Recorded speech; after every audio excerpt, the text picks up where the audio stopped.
Jumpa lagi dengan saya, Willy Drums. Tetap di The Sinners Channel.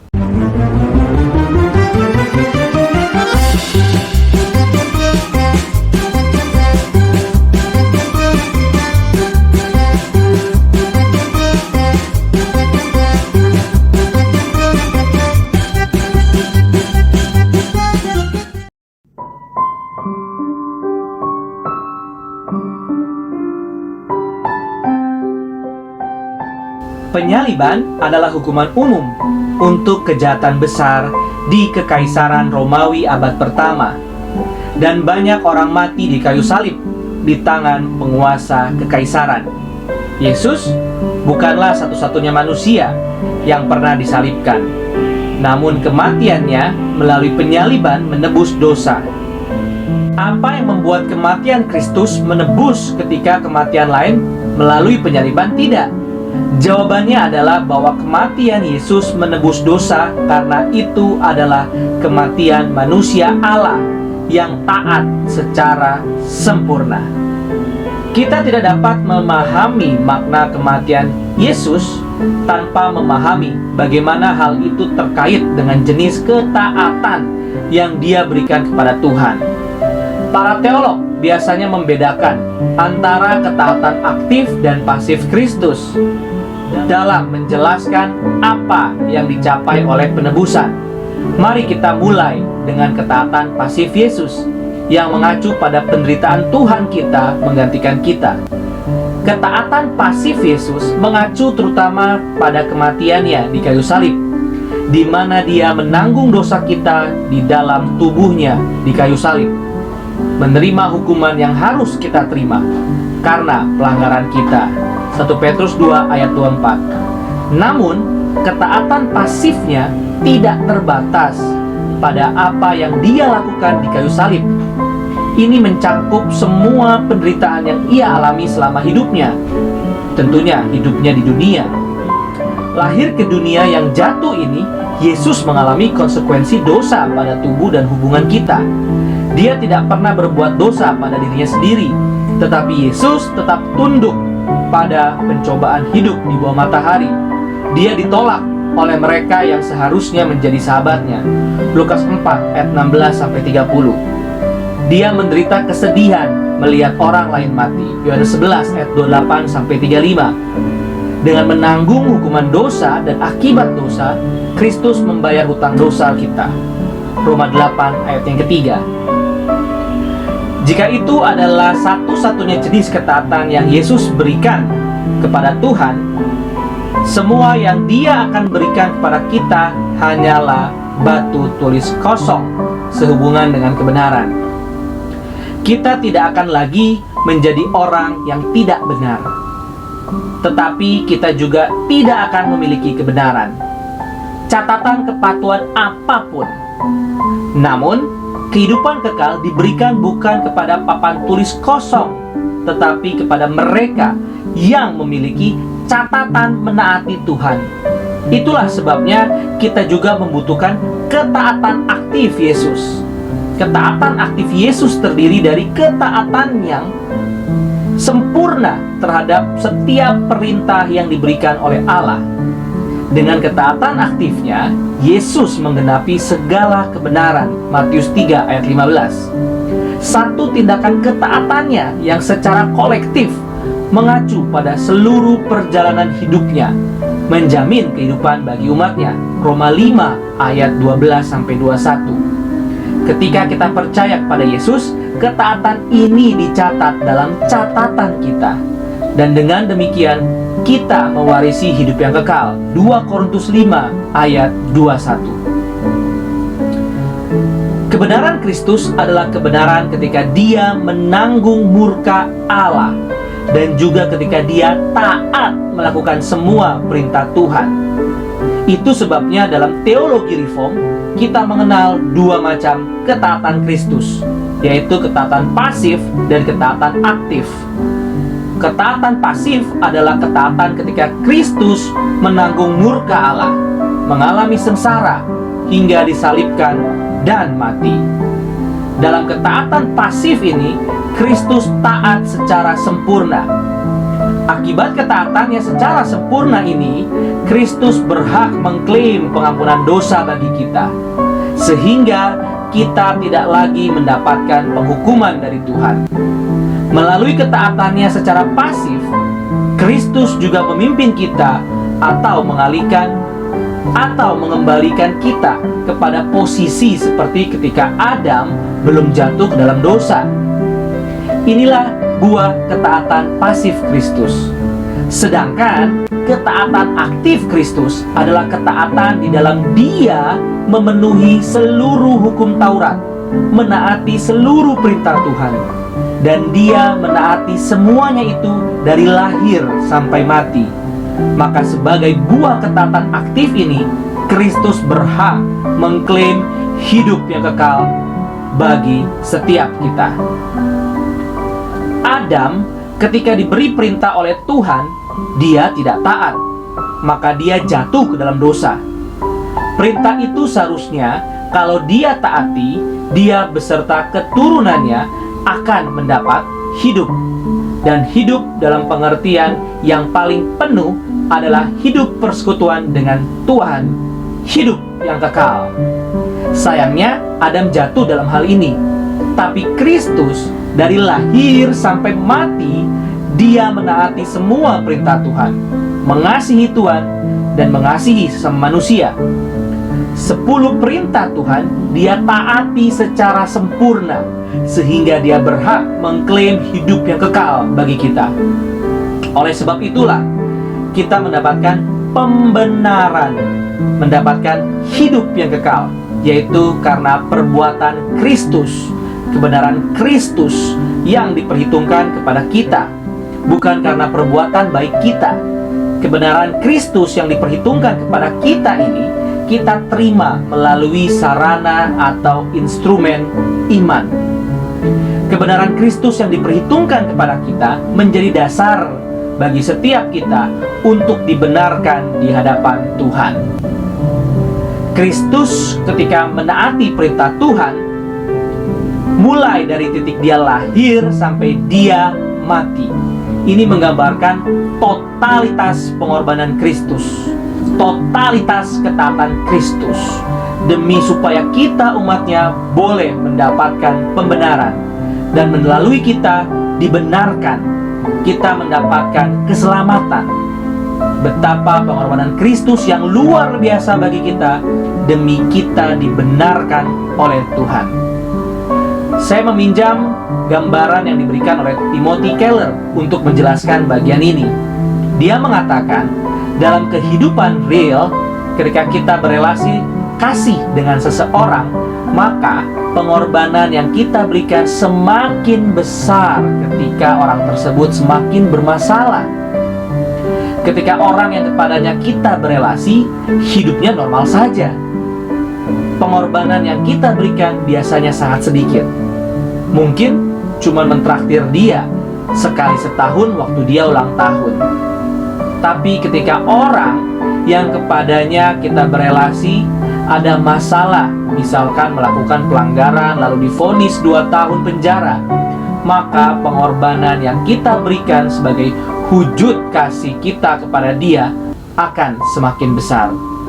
Paling tidak, kita mengeluarkan yang transport untuk pergi seminggu sekali ke LP Cipinang misalkan, untuk membesuk dia, membawa makanan yang dia sukai, dan lain-lain. Tahapan berikutnya, kalau orang yang kepadanya kita berelasi semakin bermasalah, misalnya dia jadi bandar narkoba, ditangkap, lalu akhirnya dipenjara 20 tahun di LP Nusa Kambangan, maka pengorbanan kita akan semakin besar, mengeluarkan uang transportasi yang jauh lebih besar untuk membesuk dia. Dan itu kita lakukan selama 20 tahun. Semakin orang yang kepadanya kita berelasi bermasalah, maka pengorbanan yang kita berikan semakin besar. Dan kondisi kita dalam hal ini bukanlah orang yang hidup normal, bahagia, nyaman. Kita juga bukan orang yang dihukum 2 tahun penjara. Kita juga bukan orang yang dihukum 20 tahun penjara. Kita adalah orang yang dihukum mati oleh Tuhan karena pelanggaran kita. Kita mati dalam dosa-dosa kita. Itu sebabnya pengorbanan yang diberikan bagi kita adalah pengorbanan yang paling puncak. Dan itulah yang dilakukan Kristus bagi kita. Dia memberikan pengorbanan yang paling besar, dan itu melalui Dia mati demi supaya kita mendapatkan pembenaran, keselamatan. Kita mengerti sekarang, keselamatan yang kita terima bukanlah karena perbuatan baik kita, melainkan karena perbuatan Kristus. Dan itu Kristus lakukan secara total, memberikan pengorbanan yang paling tinggi. Maka biarlah ketika kita menyadari hal ini, kita bergumul sungguh-sungguh untuk mengasihi Kristus lebih sungguh lagi, untuk bersyukur kepada Kristus lebih sungguh lagi, melayani Tuhan lebih sungguh lagi. Kalau kita menyadari hal ini, tidak mungkin kita hitung-hitungan di dalam pelayanan. Tidak mungkin kita tidak bersyukur. Tidak mungkin kita tidak mengasihi Kristus. Kita diselamatkan karena kebenaran Kristus yang diperhitungkan kepada kita. Dan itu kita terima semata-mata melalui iman, sola fide. Namun di dalam Alkitab ada juga pengajaran dalam Perjanjian Baru yang mengatakan bahwa keselamatan atau pembenaran kita bukan melalui iman saja, tapi juga melalui perbuatan. Contoh dalam Yakobus 2 ayat 24. Jadi kamu lihat bahwa manusia dibenarkan karena perbuatan-perbuatannya, dan bukan hanya karena iman. Apakah ini berarti Yakobus menerima keselamatan melalui perbuatan dan bukan sola fide?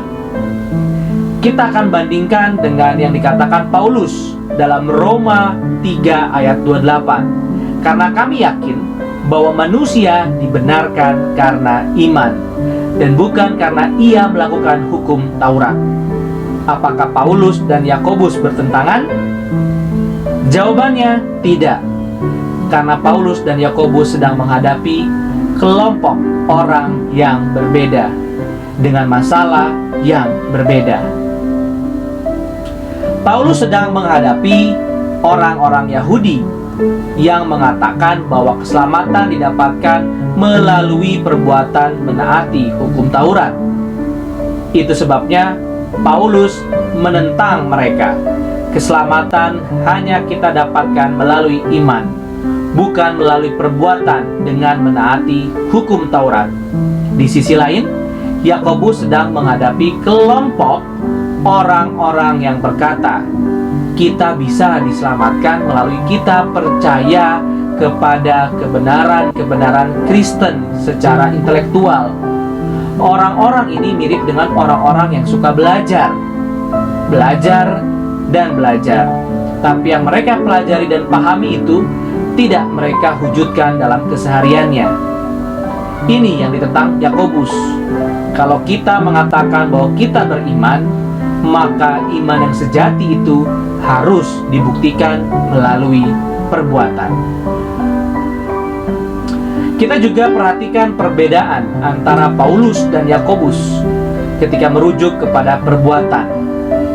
Dalam konteks perkataan Paulus, perbuatan yang dimaksud selalu merujuk kepada melakukan hukum Taurat. Tetapi dalam perkataan Yakobus, dia menunjuk kepada perbuatan saja, perbuatan secara umum. Dengan demikian, sebenarnya Paulus dan Yakobus sama sekali tidak bertentangan. Mereka sama-sama sepakat bahwa keselamatan dan pembenaran dapat kita dapatkan hanya melalui iman semata-mata, bukan melalui perbuatan dalam pengertian melakukan hukum Taurat.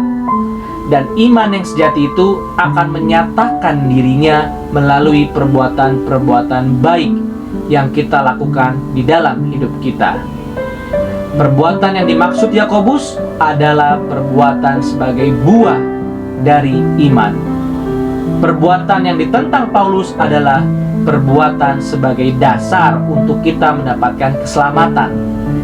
Dalam hal ini sebetulnya Paulus dan Yakobus tidak berbeda. Pertanyaan selanjutnya, mengapa Paulus begitu menentang orang-orang yang berpendapat bahwa kita diselamatkan melalui perbuatan melakukan Taurat? Karena Paulus sadar bahwa ini bukan hanya sekedar kesalahan fatal, melainkan ini adalah dosa di hadapan Tuhan. Seringkali kita berpikir bahwa yang dimaksud dengan dosa yaitu ketika kita melakukan perbuatan-perbuatan jahat. Tapi perhatikan, perintah pertama dalam 10 perintah Allah, yaitu jangan ada padamu Allah lain di hadapanku. Dengan demikian, ketika kita melakukan perbuatan-perbuatan yang baik, kemudian memperilah perbuatan baik itu, berarti kita sudah menggeser posisi Tuhan yang sejati dan menggantikannya dengan ilah yang palsu. Inilah yang dilakukan orang Yahudi dan ditentang Paulus.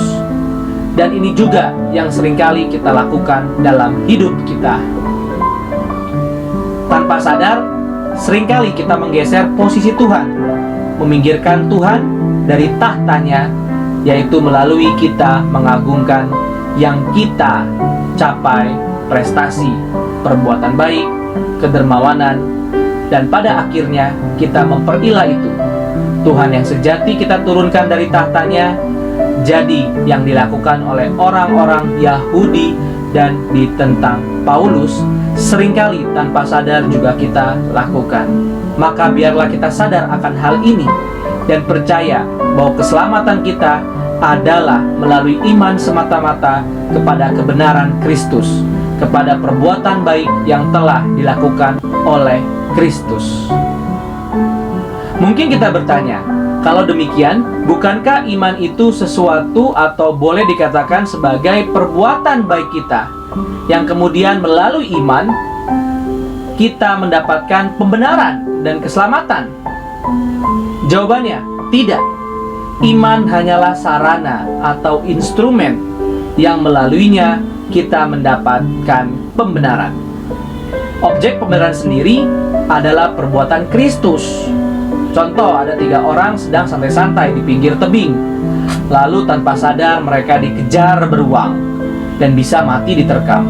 Maka mereka ingin lari. Tapi di depannya tebing menghadap. Di pinggir tebing itu ada sebatang pohon yang hampir mati. Rantingnya sudah kering. Orang pertama berpikir, kalau saya lari, melompat, dan berpegangan pada ranting itu, mungkin ranting tidak kuat, lalu saya jatuh dan mati.